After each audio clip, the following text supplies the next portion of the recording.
There are groups out there whose job it is to collect data from your smartphone, including your location, and selling it on, all without you even knowing about it. But this multi-billion-dollar industry isn't operated by cyber criminals. It's the business of data broking. Organizations collect this data from our smartphones and sell it to companies and even governments for marketing, advertising, and more. But what are data brokers? How do they work? And is this business a threat to our privacy? I'm Danny Palmer. This is ZDNet Security Update. And with me to discuss data broking and what it means for our privacy is Jordan Wright, Senior Security Architect for Security at Cisco. Thanks for joining me, Jordan. First of all, so what is a data broker and how does this industry work? Sure. Hey, everybody. Thanks for having me. So that's a great question. Data brokers are exactly that. They buy and they sell all forms of data. There's a number of different types of data that we are most interested in, but the one that we wanted to look into was specifically location data brokers. These companies, they buy and sell all forms of location data. These can include, raw GPS coordinates. These could include the make and model of your device, Wi-Fi networks and Bluetooth advertisements in your area, and you name it, all geared towards trying to pinpoint unique people at unique locations throughout the day. It sounds quite intimidating, really, having this information being able to be collected. So I suppose the next question is, who is buying this and collecting it? How do they collect it? And what are they using it for? Sure. So this is kind of a multi-tiered economy, if you will. So you have the data brokers themselves, and their goal is to aggregate collections of high-quality location data. And they do this through a number of ways. The first and more kind of the first iteration of this type of data collection was done through advertising. They would hook into advertiser networks and collect the data whenever an advertising network would say, I'm looking for anyone who wants to post an ad for somebody at this location. They decided that a better approach would be looking to what they call first-party data. So this is where they actively pay developers to embed a bit of code in their mobile applications that collect and send this data upstream to the data broker. So the value to the developer could be any number of things. On one hand, the developer may be able to offer targeted advertisements in their app, or they may be paid just outright for selling the location data itself. So after the data broker collects this huge corpus of data, we're talking hundreds of millions of people every single day, then they want to sell it. They want to offer either services wrapped around the data or the raw data itself. So services could be anything from giving feeds about how many people go to a particular restaurant quarter over quarter so that you can get an idea about how successful the restaurant's being. You could have an idea of how many people are visiting your own locations if you're a business. You can try to optimize based on that foot traffic. You may have people trying to build segments or profiles of people that are doing particular things, that live in a certain area, that go to different locations. All of these are services that they can offer for sale to other partners for any number of reasons. These could be, people working in finance who want to try to determine the performance of companies, but we've also seen this data be used by governments to, in some cases, try to track illegal immigration as people cross country borders. So when it comes to collecting this data, you mentioned how that it can be collected from mobile applications. Is it the case that when people download various popular applications, I won't name names, but this sort of tracking is going to be in there without people really knowing? Because when we all download apps for our phones, there's the consents for what you can do on the phone, obviously, which are given, and then there's going to be a privacy statement, which are usually dozens of pages long and nobody reads. So nobody's really going to know this is going on unless they are going through the details, in really fine detail.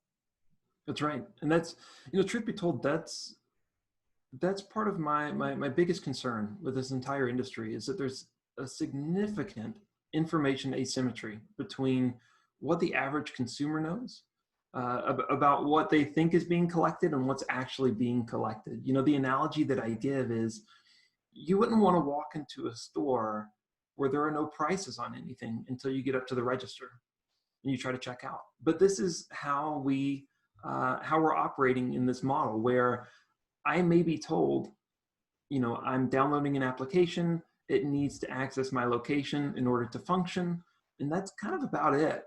So at that point, I don't really know the true cost of what I'm giving up in order to use this application. Where in reality, the true cost may be information about where I am at all times as I'm traveling today, going to some places that may be, restaurants, out with my family while I'm at home doing work.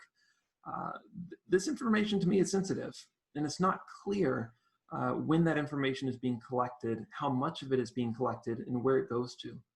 As you mentioned, this can potentially track your exact location, your home, your workplace, anywhere else you go. And you mentioned how it could even be used to track certain groups of individuals, which has got to be a big privacy concern here.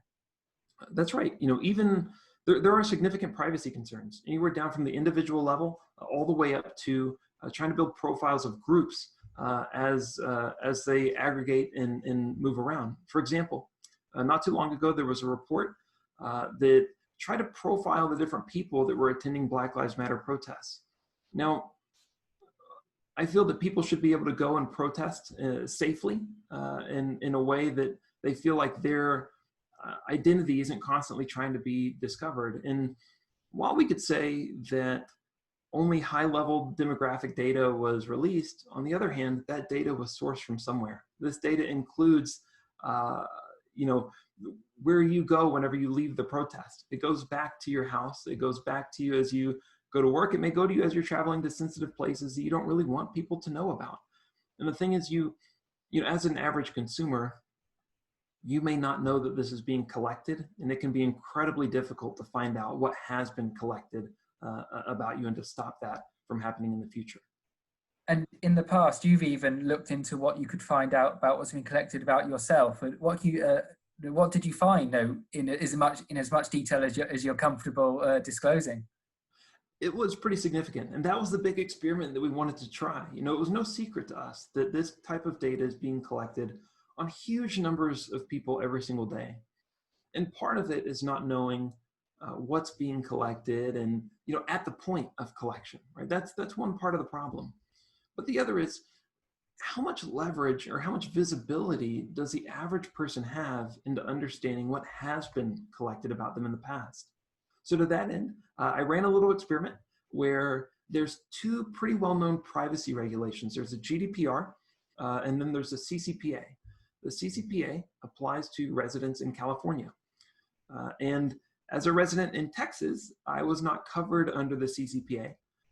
But my hope was to send out a series of CCPA requests, disclosing that I live in Texas, and seeing if companies that claim to be dedicated to transparency would be willing to fulfill those requests, even though I wouldn't be covered under that regulation.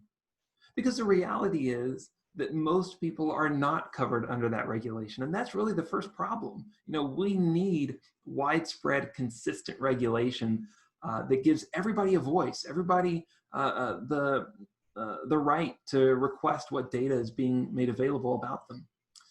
So we sent that off. I sent out 14 different requests to a number of location data brokers. And out of that corpus, I expected most of them to get back to me and say, you live in Texas, the CCPA is covered under California, we're not going to fulfill the request. I expected that to be the majority of responses.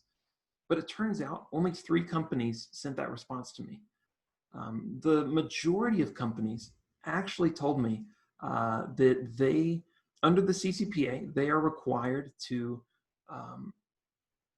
verify the identity of the person making the request before they give any personal information. And I got two types of responses back that kind of fall under the same umbrella. The first is that they would say that they only associate all of your location data with a unique advertising ID associated with your phone. So both platforms, iOS and Android, each have their own unique identifier for your device. And this is kind of the key that all data brokers use to map out their collection of data. So what was claimed was, since they just map it to this unique key, they don't have a good way to verify my identity, and so they couldn't give me information about me. And this, to me, quite frankly, it feels like a loophole, because at the end of the day, these are points of my location that are mapping back to my house, that are following me throughout the day whenever I'm traveling with my family. This is my data, and it's sensitive. And so to be told that there's just nothing that I can do to figure out what data was collected about me is really disappointing. But that was the overwhelming majority of the responses that I got back. The next type of response that I got back would be that they may not have had information about my mobile device. That's understandable. It turns out that only one company gave me back my data whenever I requested it. And what I got back was pretty eye-opening. It was 1,200 plus records, GPS coordinates, time-stamped, my phone's make, model, over the course of a year. And, the number of data points collected per day, it varied. Some days had only a few, whereas some days had tens, if not more. And it was pretty eye-opening because I could see myself as I was traveling downtown with my family, as I was going to Michigan or California for work, as I was visiting extended family in other parts of Texas, going on vacation across the states. You name it, the data was there. And so that was pretty eye-opening, because I would have never known that this type of information was being collected and sold. So as a fun fact, two companies actually took the email address that I used to make these requests and subscribed to them to their marketing emails, which, I gotta be honest, isn't a great look, and I would not recommend it. But that was unexpected as part of this process. But in total, it was clear that we're not where we need to be. Not only in terms of the responses that I got back, but even trying to make the responses was difficult. Every company had their own unique way of allowing you to make your request. Some required an email, some had a web portal, some had an app that they wanted you to download. And not only that, but they're asking for your mobile advertiser ID. The thing is, on iOS, at least as of the latest version that I have right now, there's no native way to actually see what that is. You can reset it, you can turn off targeted advertising, but I can't view what my current mobile advertiser ID is without installing some third-party app that will tell it to me. This introduces all the risks of installing arbitrary third-party applications just so that I can make a request to try to figure out what data is being collected. So we're not where we need to be when it comes to addressing this issue and giving consumers a voice. I'm still trying to get over the fact that some of the companies that you made these requests for then subscribed you up to marketing emails. That's kind of insane. It was unexpected for sure. And I wouldn't recommend that for companies receiving these requests in the future. It doesn't instill a lot of confidence, right? This is supposed to be a mechanism for consumers to exercise their rights and to establish a transparent relationship with the people trying to figure out what data you have. So that should be the scope for those type of requests. So how could privacy legislation help with this? You mentioned the Californian Act. Obviously here in Europe we have GDPR as well. Are these things helping to sort of legislate this practice, or are there still loopholes being found enabling it all to continue? That's a great question. And there's kind of two answers to that. You know, in terms of loopholes, I mentioned earlier the responses that I got back from most companies, you know, which were saying that since I don't have a way to verify who you are, we're just not going to be able to comply with regulation, which does feel like a loophole. It feels like if location data is following me throughout my day, there should be some mechanism for me to make that request. And look, I get it. You know, the meaning of that was to try and prevent abuse, which I can totally appreciate. You know, we want to try to mitigate abuse scenarios where someone is asking for my data and they're not me. You know, I can empathize with that, but that shouldn't be where we just draw the line and stop. We should say, let's find ways to address that and find ways to allow device holders to request their own data while trying to mitigate those abuse scenarios as best as we possibly can. So the other part of the question was kind of just how are these legislations stacking up? Where do we see them going, right? And I made the comment earlier that I feel like we need consistent, widespread regulation. And I would argue that's good for both consumers and companies, you know, that are trying to collect data and fulfill these requests. Because you can imagine as a consumer, it can be difficult for me to know what rights I have, how to exercise those rights, especially when the avenue for doing so is different for every single company. But on the flip side, for these companies trying to implement these legislations and comply by the regulations, if there's any number of different corner cases that each regulation has, that can be overwhelming for a company to try to figure out how do I comply with all these different disparate regulations versus saying, I have a baseline. I know the widespread regulation and the rights that everyone has, and I can build processes on top of that, which will be cheaper, will be more repeatable, will be hopefully a little bit easier to comply with versus having any number of disparate regulations that all do different things. And not to be sort of a doom monger here, but you know, all of this is data being collected. That data's going to be stored somewhere. Is there a risk that, you know, cyber criminals and hackers could get hold of this information, which, as we've discussed, is very, very sensitive in some cases? There is that risk, you know, and I try not to, spread unwarranted, fear. You know, that's not the type of approach that I want to take. But this data is incredibly sensitive, and it needs to be treated with care. And there is always going to be that risk that with all of this data being aggregated in such a centralized point, if that central point of failure occurs, then the fallout would be pretty significant. And we have seen different instances where subsets of this data have leaked in any number of ways. So I think that just like any company holding data, I encourage all companies to do the very best they can to treat this seriously, to protect it and do everything they can to make sure that they're protecting the people who this data represents. But that's always going to be a risk whenever this data is aggregated and collected in a centralized way. So what can people do if they're worried about their information being potentially collected in this way? Is there anything they can do on their smartphones or other devices to stop themselves being tracked like this? There is. So each platform has the ability to do what they call turning off targeted advertising. And really what this does is it either makes that unique advertising ID, that unique ID for your device, inaccessible to where apps can't request it because it's gated behind some function call where they say, can I use this? And then the device says, no, you can't. Or it just zeroes it out. It says, we're going to completely mark it over with zeros, and it becomes useless for advertisers. Now, disclaimer, you will still receive advertising. Doesn't mean that you're going to block all ads.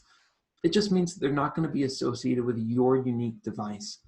And that can prevent the collection of your device as you move about throughout the day.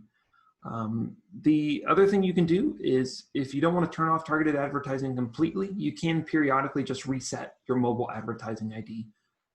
But at that point, it's probably just easier to turn it off altogether. And the other side of it is what platforms are doing to increasingly offer privacy protections to consumers. And we're seeing some really exciting things happen in this space. Just recently at the last WWDC, Apple announced that they're making some pretty significant strides in terms of really, at the end of the day, giving users informed choices. We want to let people who are using our devices understand that cost, understand what data is being collected, how it's being used, and to really decide, am I comfortable giving up this data? If I'm trying to use a mobile application that gives me access to maps, maybe I'm comfortable sharing my location. But if it also says that it's going to be selling it with any number of third parties, maybe I just rethink that.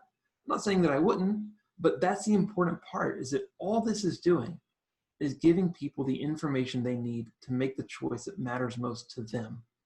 And so I'm in full support of those changes that Apple is moving forward with. And I agree with their stance that at the end of the day, privacy is a fundamental human right.